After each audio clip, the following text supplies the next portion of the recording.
kalian ingkang songso agung Kadipaten Ngawi ya sedenganipun Bapak Onyan Mahartono kalian Bapak Dwi Yanto Dasriko Mas Antok minangka Bupati kalian Wakil Bupati wonten Kadipaten Ngawi bener nggih satanipun dalu menika pupatan sae panjenengan-panjenenganipun kalian sedaya warga ing Kadipaten Ngawi ya wah ya lho cak carane kupatan ya kupatan kuwi halal bihalal piye halal bihalal halal bihalal acarane halal bihalal coba saiki aku tak takon karo kowe to aja takon apa sing diarani halal iki eta piye nggih iki nggih manut kadewasaan kula ngajeng kemawon mengke kesan digenane enten sing luwih pono nek halal niku sak kertos kula niku nggih sah resmi utawa entuk mboten mawon gampangan. Halal ki sah resmi oleh nggih. Oh, lah kok terus halal itu. Halal bihalal kuwi kok sing tekse entuk padha entuke. Ora kok. Dadi tegese padha entuke. Heeh. Aku entuk kowe yo entuk ngono. Apa sebabnya halal bihalal kok identik karo lebaran? Ngapura ngapura, sak ngerti kula, entuk sing paling apik iku entuk pangapura. Wah, bener to ya. Entuk napa-napa iku sing paling apik tumrap kula iku entuk pangapura. Dadi sing njaluk ngapura ya halal, sing ngapura ya halal. Dadi halal bihalal. Ya. Ya kaya ngono genah nek ngono genah. Aku ki bola-bali krungu tembung halal bihalal, halal bihalal. Iki tegese apa ngono aku ki biar udang. Nek jane nek ngapura-ngapuran ku rasane kali bojo, Mas. Rumangsa salah yo ndang galuk ngapura. Lah sing rumangsa bener yo ndang cepet-cepet nek mari iki pangapura. Melanipun alhamdulillah kalau digelar ringgit kados dari dadi utawa semanten kotak telu ora ketek dari iki yo metak nang kene ora enek wektu nggo latihan loro topi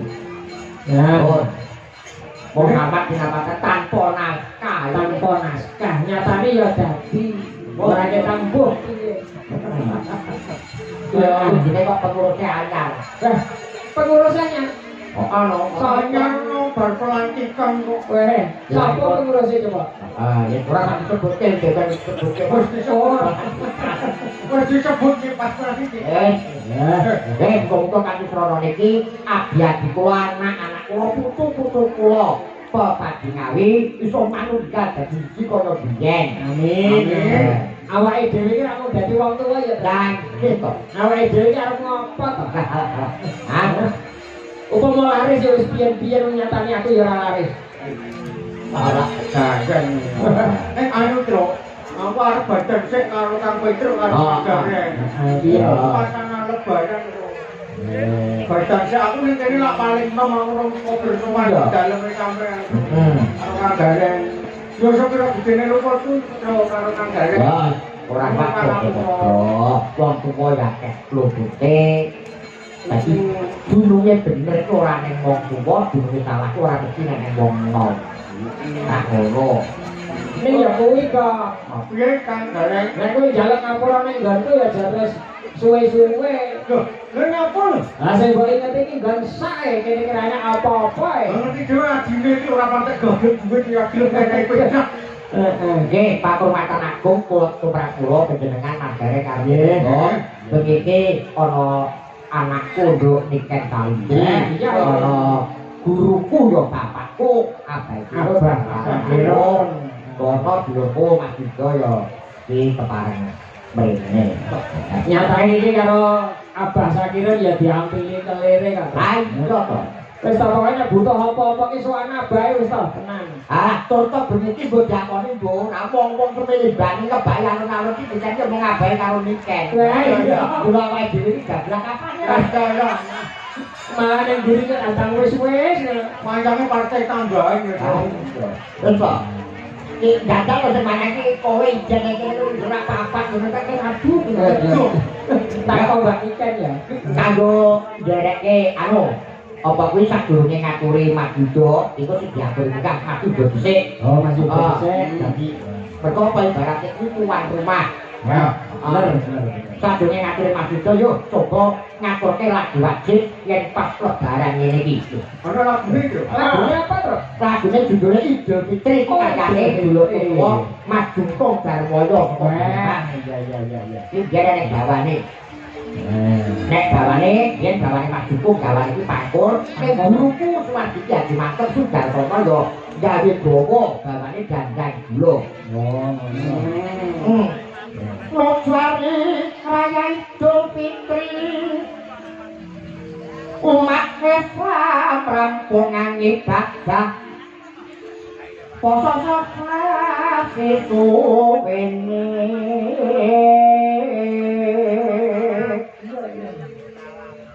kaneper hawa nafsu mung gayuh suci ning diri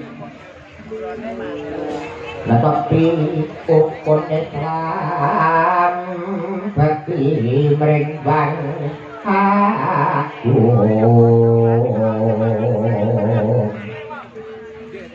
terus ana halal bihalal ing ngapura sapa samang ning dumadi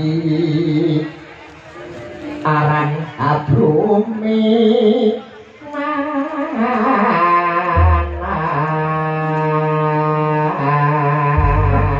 bawane sing ketok guruku Suwadi Haji Mantep Sudarsono. Haji Mantep Sudarsono. Dandang gana yang Terus lagune iki sing ngetok Mas Dukung Darmoyo Wah. Pokoke parang guru sing kepan ngen 6 ana Mbak Ukur, ana Nduk Tutik, ana Nduk Rizki, ana Nduk Tia, ana sapa jenenge dia iki? Wanda. Ana Wanda, Marum. Iya. Wah, patah ora iki. Arum. Yo, kabeh diatur jumeneng. Mas iki Dul Fikri dereke Mas Yudo karo Mas Mondo yo.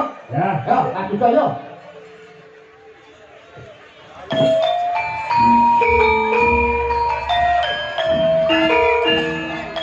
Ya.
Wilujeng dalu Mas Petruk, Mas Gareng, Mas Bagong. Mas Mondal.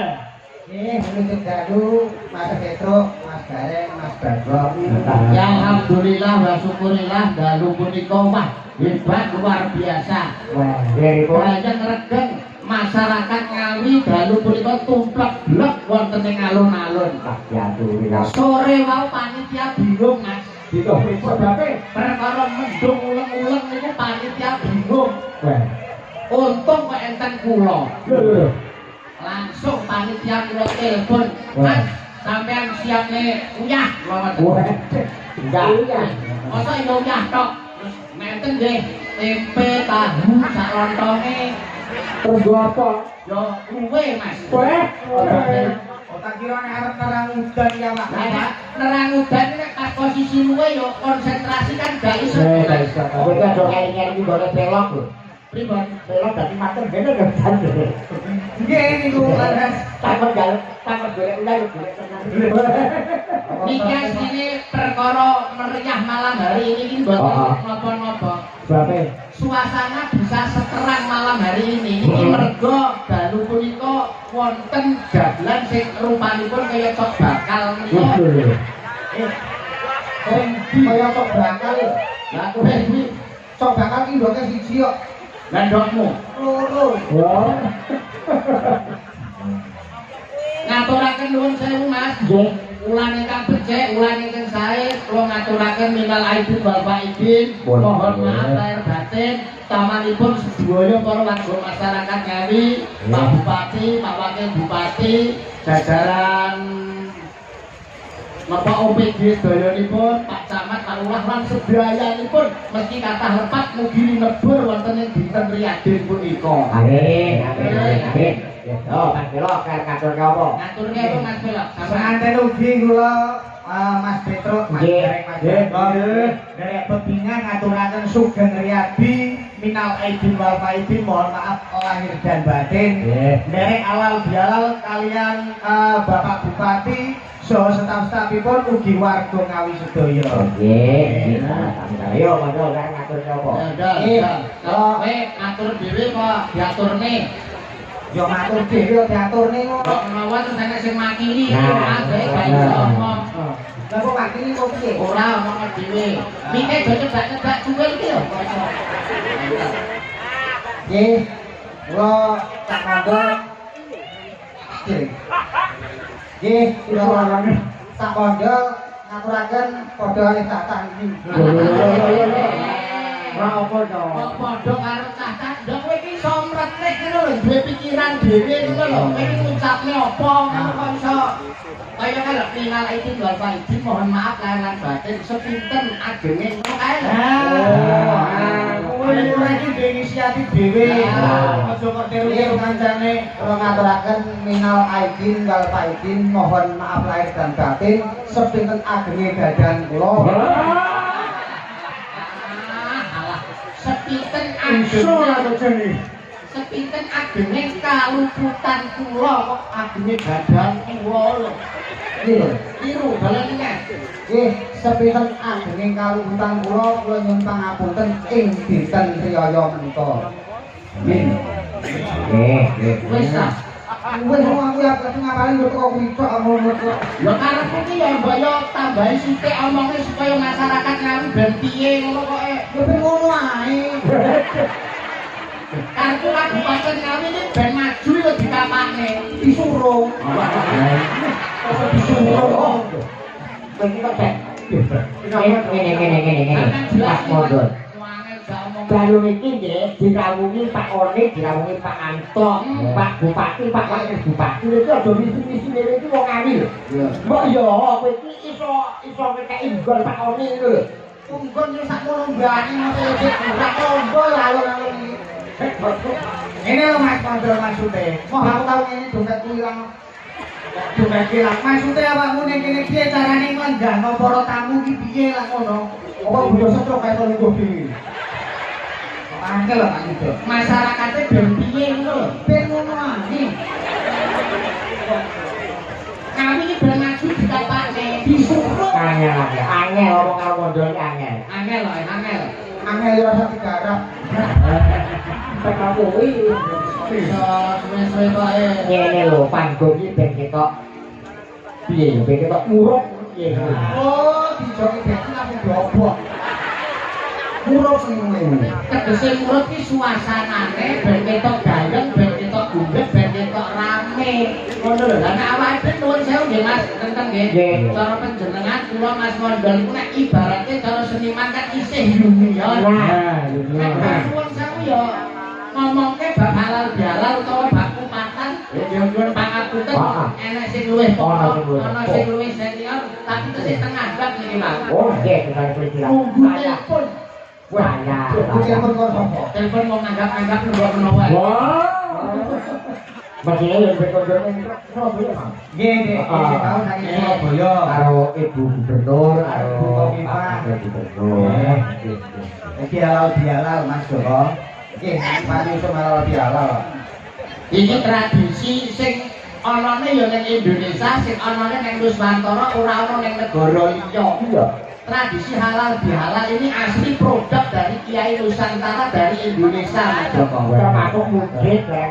Nah, nggih. Lanipun kedah dipun uri-uri kudu dilestareke, paling ora awake dhewe kudu bisa nyengkuyung supaya bagaimana halal bihalal ini tetep anak putu iso mengenang. Ono. Ya ngono to. Yo, jadi tradisi ini ra iso ilang ning Indonesia Malaysia ya ora ono cara ngono ki ora ono. Yang itu malah iso lho negara liya-liya itu malah ibu Indonesia iso lho. Saged ya waktu Akhirnya kono melu kene mergo apa? Iki budaya kuwi angen-angen sing babar kaendahan tumuju nang kerukunan. Ya toh? Jadi iso iki iso ditiru negara liya kok saged. Nah, Indonesia menika sugih nggih budaya kok Mas. Samulane Wong tembunge ndae mawon rumpun sasaning bangsa dumunung ana luhuring budaya.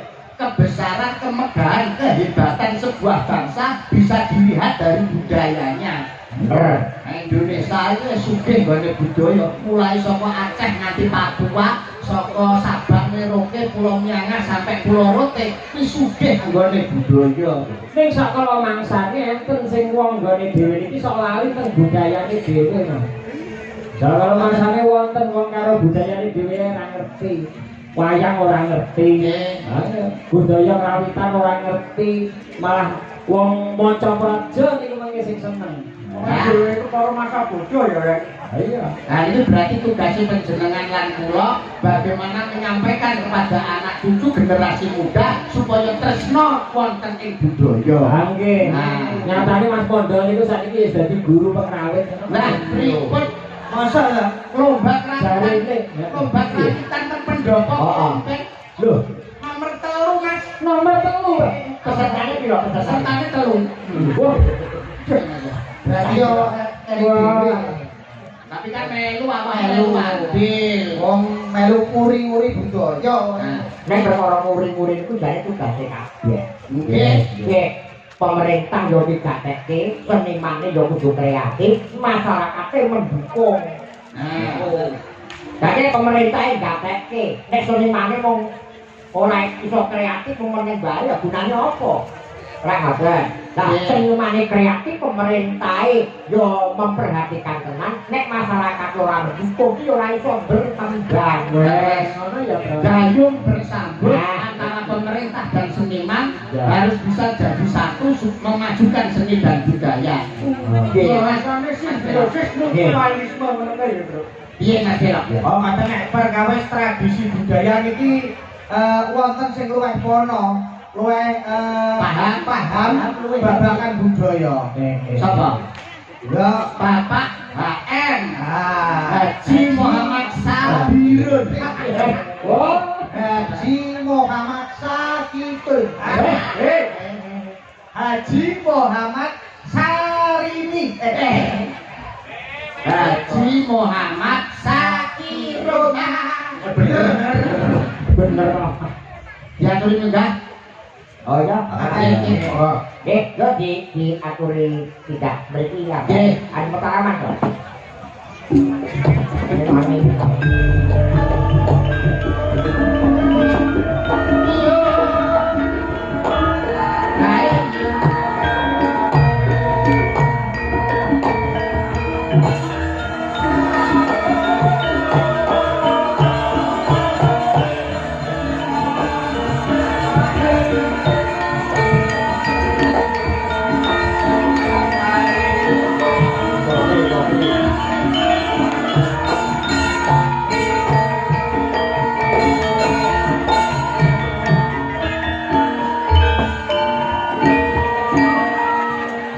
Kaya bisa apa? Nggih. Nggih, Pak. kaya ringket antane lho Aku ya makhluk umat lho niku. wong. Tapi urung dadi ngoten lho. Raine kaya lepet.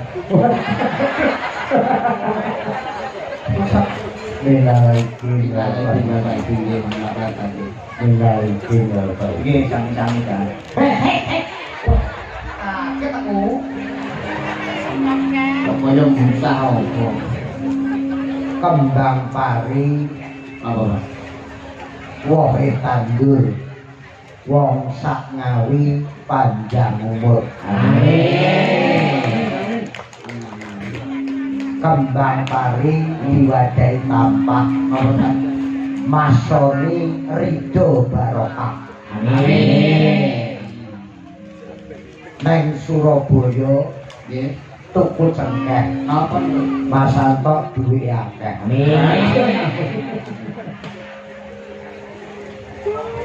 Tuku klopo Nggih. dicampur manggis, Artinya yuda saya laris. amin. Tuku rokok Nggih, nggih. wadahi campuri cengkeh. Napa bae? Pelok rezekine akeh. Amin. Amin. Amin. Amin. Ya alhamdulillah. Alhamdulillah. Nggih, nggih, nggih, nggih, nggih. Lho, Wong niku kudu bersyukur aku. Situasi kondisi apapun. Aku lho. Baik iki lho. Kowe nganti wae parikan, kene wae parikan gak aku. sapa? Aku Sing apa? deui. Maksudmu ini lo piye? Ya, aku Kalau tiket tiketnya parikan. Parikan. No. Pelok yo diwehi parikan. Gol ki akeh. Ya umpamane nggih benang dodol diwadahi sampah, muga-muga pondok husnul khotimah. Amin. Amin. Amin. Amin. Wes lho. Padha nyedakno mati sampeanku. Sabar.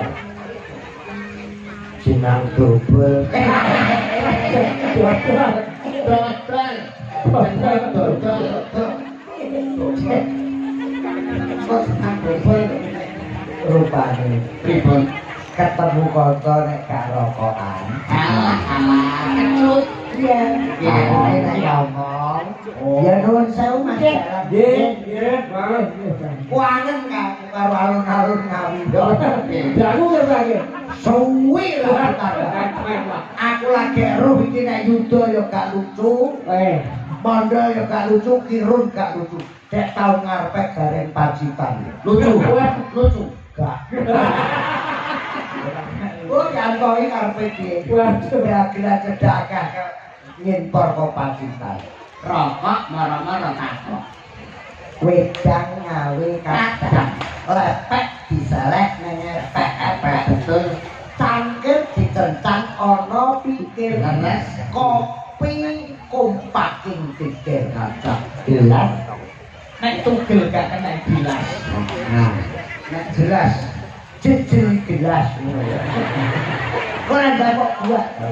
Yang kayak malah orang ngono modele rumpane. Seger kene ikan salintri barang ta. Nggih. Kalau kene ngomong-ngomongan kene ra ya. Nggih. Ku aku cek rong adah. Wah, karo panitia. Pirang-pirang slot. Lah kira dalang rokok. Rokokan nawai dhewe nek wong urip iki rukun karo kanca ku penting. Sebab cerah agawe rukun agawe Menjaga kesatuan dan persatuan. Cakep. Ya. Rokok ki ngono lagi apa-apa ki. Gunduk rukun aja padha kroyokan. menjaga persatuan Dan kesatuan. Ngakep pedes. Sedep piye? Rokok ki nek kaya panitia sah. Sapa meneh Kabupaten Ngawi sah kanggo sapa ae. Betul, dalan-dalan wis halus. Iki masalah iki ya sembarang. apa iki lho apa iki lho apa Iki tak diwalik kok. Lah aku pengen roh raine ngono. Apa tangkem malah. Ya pakai yo. Ikan ngono kan. oke Sing diteni iki ya iki putih wedok. Lah ya. Jejer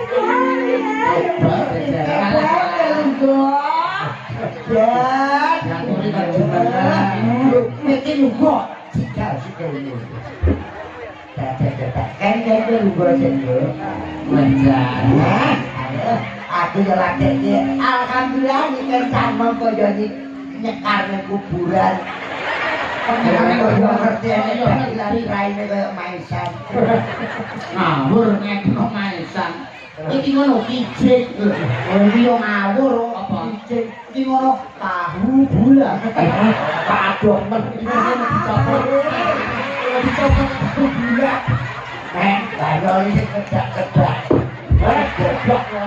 Bayar aku ki dudu main aku Silae muni. Gandut lambat. Gandut. Boten. Ajabir. Ajaib. Ajaib silae. Ajabir. Betok asale kono telon. Ndas kurempuk ringgo bayaran piro. Mikirnya kurang ajar, sing jatuh nek cangkeme. Aduh. Kan tetep bakal lho. Model iki abangku ngono dikatane aku botol lho iki. Pas. Ya, Aku Duh, ra tau ngono to, Nduk. Iki anakku kabeh. Wong biyen ku urung ana sampo.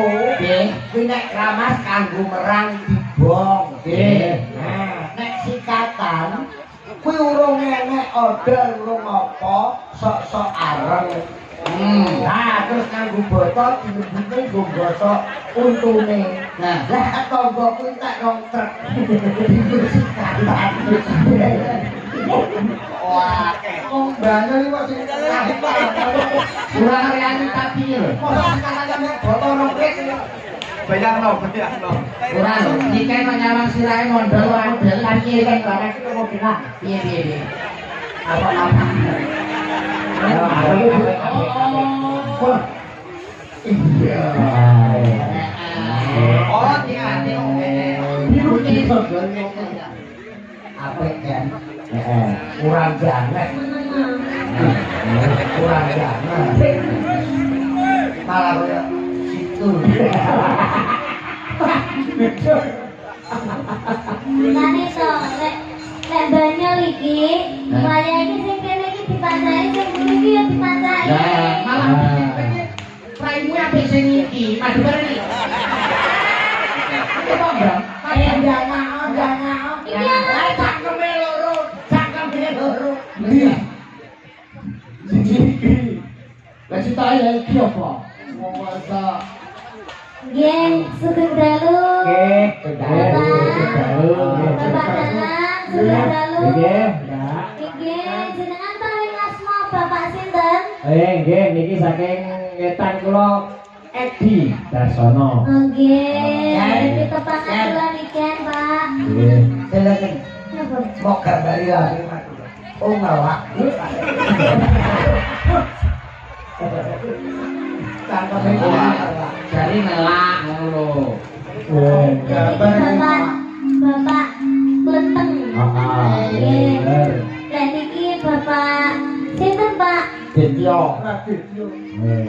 Napa? Radityo. Raditya, nggih, derek pitepangan kula niken salintri nggih Bapak. Kula derek ajar, kula teng mriki tasih belajar nggih Bapak. Menawi kula tasih belajar nginden, menawi kula enten lanjut-lanjutne kula nyoba ngapunten nggih Bapak. Ampun didukani nggih Bapak. Mas Raditya nggih. Pangestunikun Bapak manten. Oh, iya. Kuwi mboten kepanggih jeneng. Iya. Tahu kepethuk to? Tahu kali. Tahu to, Bro? Karena. Iki nyapa to? Iki nyapa? Aku wis kok mengkono. Ini tak salah ae. Keri dhewe kok mengkono. Lah nyapa? Wong mikir ki omongan karo dalang kok kowe golek ya ada-ada. Kan Nyelo lho iki. ora kok nyolong kenalan iki biasa ya enak. Yo kok aku ngene. Kudune ora mundur. Kudune yo aja mundur wong aku iki. Lah piye nek kenalan? Yo kudune maju to. Contoh. Pun Pak Dalan. Sampun. Tak sani sae to. Mungkin iki tambah laris. Pamane karo gak dikendang, pamane. Mbak Nike. Sing pun ngabar. Taksi. Mikir iki meneng dikira seneng. Lah, asline Mikir kosong mikir Mas. rumah sakit Widodo ra kerja. Ayo mondol kok gejala stroke. Rumah samu senang, Mbak ini kan bangunannya rumah samu senang. Mendek atau mendek ibaratnya ndasi. Berarti yo ngerti yo. Ini kalau muncul, ngerti mereka kalau polsek. Lah nek karo Mas Pelok nuwun sewu jajan. Paling kok Mas itu ibaratnya kaya Dimas Diajeng Kabupaten Ngawi. Dimas Diajeng lah iki terus jajan. Niki lho. Pak terus niki termasuk Dimas Diamput. Wah, ora diampuk. Yantuk. Orang lah ngono kuwi iki dinane iki dina riyaya. Nah. Kudune saling memaafkan. Saling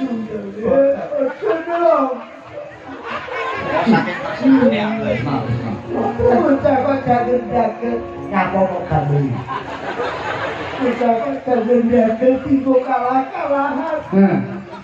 Gusti kok. Pak itu raine. Orang ngoyo nangis kene iki melas kok. Aku nangis kok apa nangisi kowe yo.